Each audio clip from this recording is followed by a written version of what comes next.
After the active weekend, boy, Lake Erie, this is a MODIS satellite. This is a high-res look at Lake Erie today. When we have clear skies, we obviously can see all the way down to the surface. Great look at Lake Erie after the active weekend. We had a lot of heavy rain. Remember, the rivers flow into the lake, so that brings some sediment in there. But we also had the waves this weekend. We had water that gushed all the way up towards Buffalo. It went on the southwest wind that we had over 60 at times, and then it kind of sloshed its way back on Sunday. And there's a lot of mud sitting out in Lake Erie right now. You can see all the agitated sediment there. Pretty interesting there. A view that we typically don't see in December with rarely clear skies around here, but we had them. Those clear skies are going to be great tonight as well. The Geminid meteor shower, it peaks tonight. It's been ongoing for the last couple weeks, but again, tonight is the peak. 10 to 20 is what you can expect.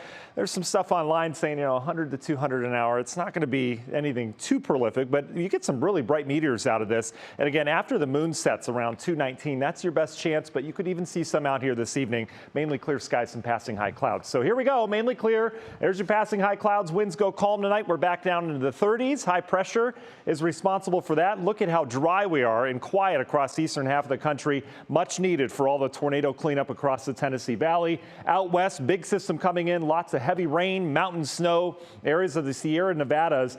60 to 80 inches in the next 36 hours. Not unusual for them, but that is some much needed snow to replenish those water tables out west. But for us out east, mild air, it's going to continue to be the case. You can see where we're above average in the red, much of the eastern half of the country. And as we go through the rest of the week, that shifts east. Eventually, we're going to turn a little bit more seasonable as we get in the latter half of the week. And that's because we're going to start to tap into some of that colder air up north. But the jet stream keeps the warm air coming this week. Where is the cold air? Well, it's up in Canada, as you'd expect. We get a couple little nodes here that come down, but overall, the bulk of it's staying away over the next 10 days.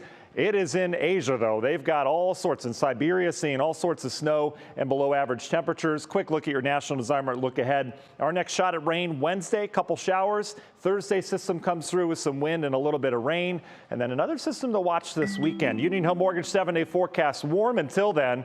61 on Thursday. We're back down to the 40s this weekend. Saturday gets interesting for that Browns game. A little rain and snow possible around here. We'll keep our eye on that system. Russ? Complete forecast and no tears. All right. Thank you so much, Matt.